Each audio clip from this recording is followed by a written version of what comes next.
Hello, beautiful soul. So, welcome to video 2, Hold Better Boundaries. And maybe you've listened to one of my YouTube meditations or seen me on Facebook. And now you're ready to go deeper down this rabbit hole of brainwave entrainment and stepping into women's empowerment and being a leader of social justice and making your family stable and happy and at peace and co-parenting peacefully. And so that's excellent. I'm really, really glad you found me because you see, no woman makes it to adulthood without some trauma on their system. You know, Melinda Gates, I've been reading a lot of Melinda Gates lately, and she talks about even her, one of the most powerful, women in the world. She talks about feeling powerless in her marriage. Or Maria Shriver, she's married to Arnold Schwarzenegger. She's part of the Kennedy clan. She talks about being invisible because she always was standing next to a president or somebody really important in someone else's eyes. And you see, for a long time, women were taught that they didn't have the right to speak up. They didn't deserve to have a voice. I mean, let's look at who crafted the Constitution. Who's never been president? Who's had to assume that sexual assault and harassment is just part of the job? That's nuts. We don't think it's possible to have a voice. But in this video, you'll not only learn why it's possible, hopefully you'll get on board this brain training game, because you really can change the world around you when you start to focus on supporting the most important woman in your life, which is you. Because when you make the decision to finally focus on and let go of those things that are bothering you, and the things that you don't even really know where they come from. They could come from generations before you. Violence has been going on for a very long time towards women. And you have it. You've inherited it. It's in your muscles and your suppressed emotions. When you look in the mirror and you say the same thing or do the same thing as your mother, all of that is history that's in your body. And when you start to do this brain training thing, what it means is that it starts to ripple out. Because once you learn the keys to changing, to what you need to be consistent with, the highest level things you need to be consistent with in order to make progress and to get the fastest results, once you figure this out, it's like a key to a kingdom, and you start changing all of your relationships. And you make sure that your kids aren't going to come back and live with you when they're 60, that they'll be self-sufficient, that they'll be smart, even if they seem to have mental health problems now, even if they're struggling with anxiety or depression or OCD, or trauma on their system. I know, not only from my own experience of having tons of trauma on my system, but also from helping not only my own family, my own parents, my spouse, my best friend, my clients all over the world. I help them rewire the stuff in their system. And when you're ready to stay focused, if this is the right path for you to get into your body, then you can change the future, and you can do it very quickly, because these are the fastest tools we know of right now. And I'm such a nerd that's why I'm always doing these meditations, because there's always something new we can learn. So you're investing in the future by listening to this and following these exercises and doing the things that we're doing. So today, I want to talk about why we don't hold the right boundaries and the best ways to stop giving in to that very deep, authentic, real fear and anxiety that you'll be brutalized, or hurt because someone feels justified in hurting you because they don't have experience in your life. We have to have empathy. And it's very obvious that as a world culture, we're severely lacking in empathy in some important places. So it's up to women to stand in and stand up for these rights that we have. Because if we don't hold the right boundaries, more women are going to suffer, and it's going to be a very long few next generations. It's up to us to plant the seeds now to create the change. So when I was cute and I was small, I was a wisp of a girl, I looked like prey. And then my mom was working hard, and, my dad had his own issues, and we had trauma in our family, and so of course, when parents are distracted by very real problems that they have to struggle with, children, especially cute small girls, end up being prey. And that left some trauma on my nervous system, because trauma's funny when you're young, because it's trapped in the body, because you don't have the words for it yet. And until you're able to get that fear down and give yourself a safe place, those feelings that you have can't be expressed. They're locked inside of you. And so what this work does is it unlocks those emotions so you can get them off of your nervous system. And we do it in a way that's fun and wonderful, that is feminine and meditative and relaxing, not in a way that we've been taught, which is work harder, do more, give more. That's not what we're talking about anymore. Women can't afford to continue to be brutalized or hurt because someone refuses to accept their version of reality. I mean, come on.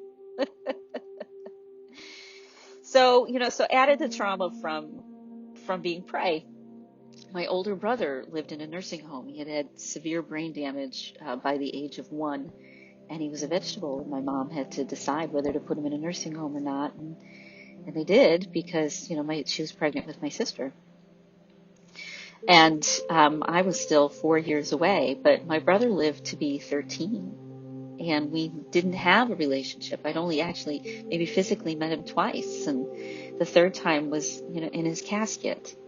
So, generations before us kept a lot of secrets. And then my dad drank and partied to deal with the stress. And, but the fact that they came, my dad from inner city Milwaukee, my mom from a poor farm family, coming together and making it work. It gets passed down, and it's time to fix some of these things. So if you have trauma in your lineage, that's one of the things that's affecting how you feel. And when I found out that every woman on my dad's side of my generations, that means all my female cousins, had been sexually assaulted in some way, I had to ask why.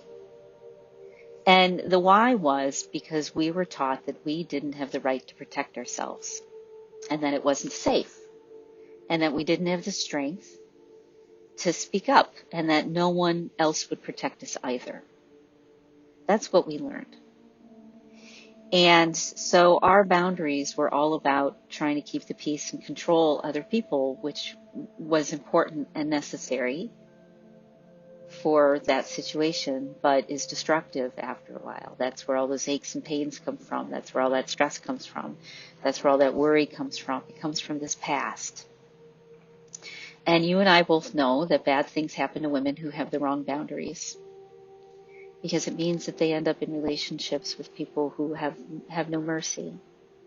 And it means that they end up in relationships with people who are good meaning and loving, but when they get angry or out of sorts, they become violent emotionally or energetically. That's a toxic relationship. And we all know many, many people who are like that. And so women have been trying to stand up for a while, but then there's this blame that happens because we think differently. Men and women think very differently. We've been brought up differently, nature, nurture, hormones. There's really hormonally and physically there are strong differences, and culturally there are strong differences. And women for a long time have been blamed for and crippled by legitimate fear of retaliation. But look at how the world's turned out now that we're so out of balance. But in reality, we as women and minorities have the most power, not only individually, but together, to change this tide of almost deeply rooted, ingrained sexism and make sure that we don't lose more rights because we're helpless to do anything, because we're controlled by our feelings. Many women were taught boundaries with a big B didn't exist for women. We just had to accept the hand on the butt or the cat call or the feeling of being uncomfortable or having to literally physically pee ourselves in order to look like we're calm on the outside. That duck with the feet paddling, we're not, ducks don't paddle all the time. They don't. They don't. And we were told that we should just take what you can get and be grateful, which is very good, wise spiritual advice. But we didn't take care and be grateful for the most important gift, which is ourselves. And the more tired women get, the less they're able to take care of themselves because they don't have anything left. So, but there is something strange that's going on. We have for a long time, we've been living, in a very patriarchal man's world and also a woman's world. We've been living in two separate places, men's reality and women's reality. And in a man's world, most women they perceive them as melodramatic, over emotional, hard to pin down, can't be trusted. That's because our brains are literally very different. We're looking at two different, almost it feels like at times, absolutely two different species. And trying to understand that difference is really hard when we haven't been taught how it works. And if you look at the 50% divorce rate, you'll know that there's a difference. Now, in a women's world, a man is self-absorbed and arrogant and insensitive and can be a real jerk. And he is. He really is. Follow, he is. You're right. You're not wrong. You're right. Follow what Melinda Gates has been researching. She's done wonderful work on women's empowerment. And the numbers don't lie. Women are taking on the majority of the unpaid labor, the majority of the emotional burden, tons more. And it's because we're wired that way. We're wired to take on more. But then we've allowed other people to dictate to us what our reality will be. We didn't come together, and we weren't always able to come together, but now we can. Now we can. And Melinda Gates and other financial thought leaders believe that when women are supported, they then use that energy that they get, and they nurture it, nourish it, just like a child or a plant, and they give it back to the whole world. They're part of that cycle. When you're getting women emotionally strong and back at the table, then things start to balance out a little bit, because we do need both. But we haven't had both for a very, very, very, very, very long time. And it takes sincere, meaningful change, both in how we interact with each other, and also how we respect each other's differences without denying, ourselves more closeness with each other. Because when you hold the right boundaries, you can get closer to people. And life is too short not to hold the right boundaries. So what exactly are the quote unquote right boundaries? To me, right boundaries are based on the acronym RESPECT. And when I think of respect, I think of Aretha Franklin in the Blues Brothers movie singing RESPECT. And in my mind, I really only heard the consonants. RSPCT. And for me, that stands for respectful, Your boundaries are respectful to them and to you. Your boundaries create safety for them and for you. They're productive, they're compassionate, and they're true. Respectful, safe, productive, compassionate, true. And the right boundaries mean that you protect your feelings from people who don't respect you. And you do it by standing for your rights to live as a woman or as yourself, which is where we're really all going, not just as a woman. We want to give everyone the right to live as themselves without trying to fit into norms that are clearly wrong for any individual. Respect for self, respect for other. And I know that's a lot of words, but in a nutshell, the right boundaries finally make your feelings and your safety important, because other people, other sexes, men, will never, ever know what it's like to be a woman. Hormonally, physically, nature, nurture, passed down through womanhood, metaphor, all of it. And so naturally, you have a hard time thinking outside the box. They have a very hard time thinking outside the box about a woman's experience until we as women, relationship by relationship, start standing up for our own well-being by holding true to our own boundaries, such as, I will not allow anyone to swear at me. When I'm uncomfortable, I will find a way to be in a safe place as soon as I can so I can reflect. If I feel that I am not safe, I will leave. Those are your boundaries. Those are things that protect you, because no one else is going to protect you. And it's not enough to hold the right boundaries with other people. In fact, you have to realize that they're going to push back harder and harder just to see if you're going to break. So it has to start with holding the right boundaries with yourself, what you need, recognizing what you need and valuing that. Do you have enough time to recharge? Do you give yourself permission to unplug?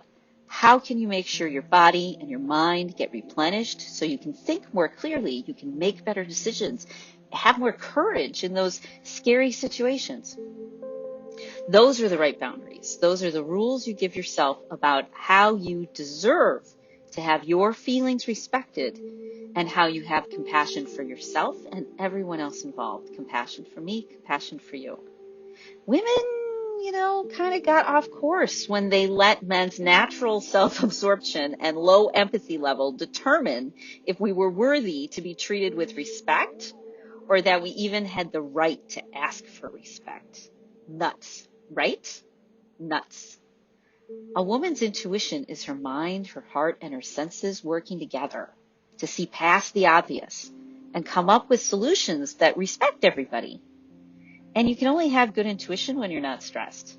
That means you have time for art and gardening and music, and you have safe relationships in your life with people who are on your side, and they like their life, so they're not coming after you.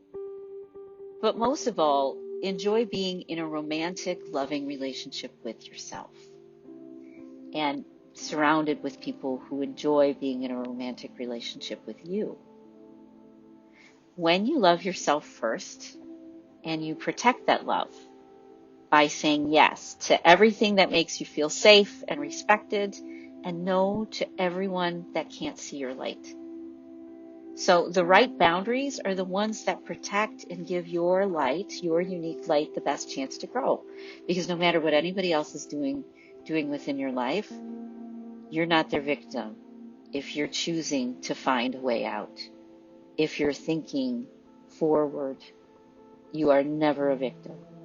So with Valentine's Day next week, right now is the time to set the tone for the rest of your romantic life. We try to do these things in season. We try to do them in rhythm.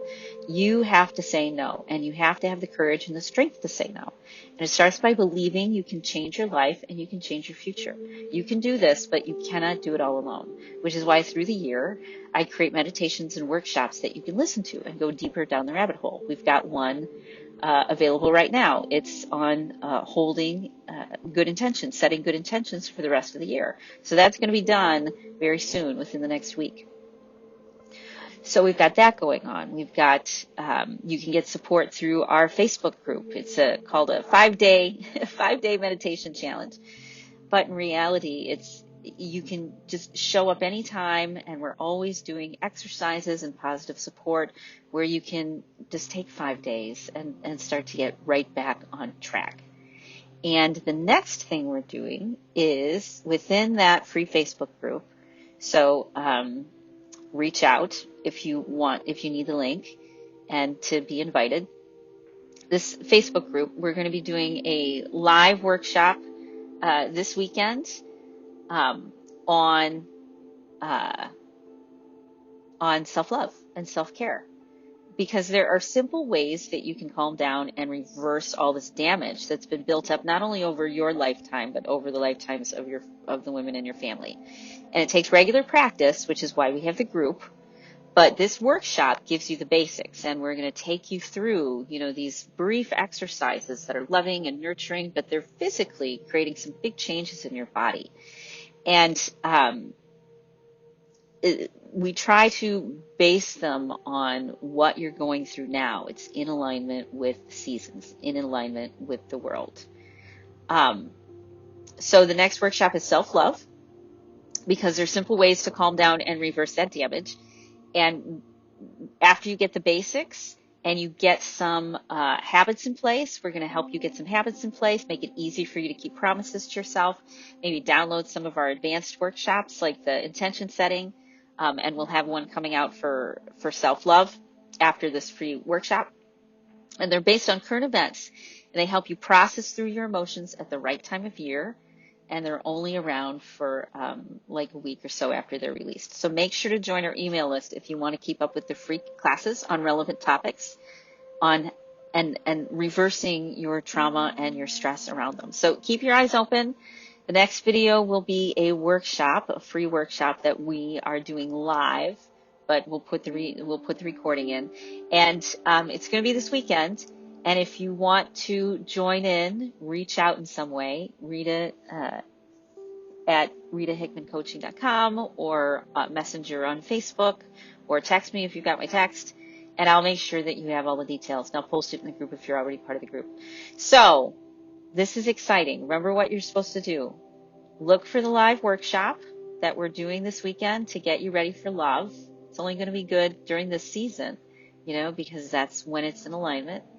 And if it doesn't line up, if you can't join us live to do it, watch for the recording, which will be posted very soon after, right on this page with all these other videos.